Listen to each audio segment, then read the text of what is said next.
सोमवार के लगथे लेमरू बाजार रानी घूमे आ जाबे रे। दिन सोमवार के लगथे लेमरू बाजार टोरा घूमे आ जाहू रे।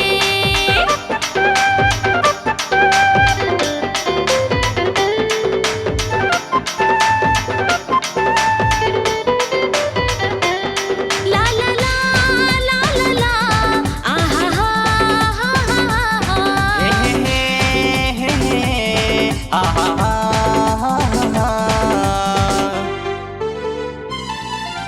ठाकुर राम नाम हवे ओ के बहर मुर्गा लेमरू ले 5 किलोमीटर मां बसे हवे मुर्गा।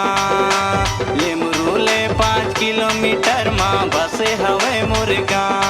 ला ला ला ला ला ला आहा हा हा हा ठाकुर राम तोरे नाव हवे बइहा के बाहर तोरे गाँव। लेमरू ले 5 किलोमीटर बइहा बसे हवे तोरे गाँव। लेमरू ले 5 किलोमीटर बइहा बसे हवे तोरे गाँव।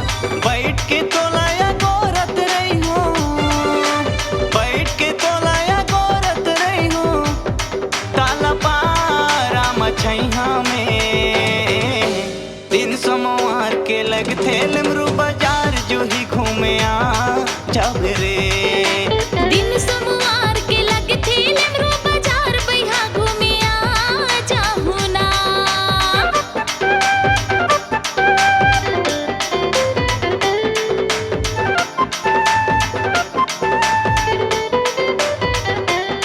ला ला ला ला ला ला आहा हा हा हा हे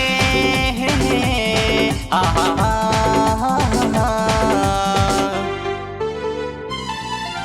लेमरू बाजार के खोर खोर मा संग मा तोला घुमाहू रे। टिल्लू होटल मा बैठा के तोला भजिया समोसा खवाहू रे। टिल्लू होटल मा बैठा के तोला भजिया समोसा खवाहू रे। ला ला ला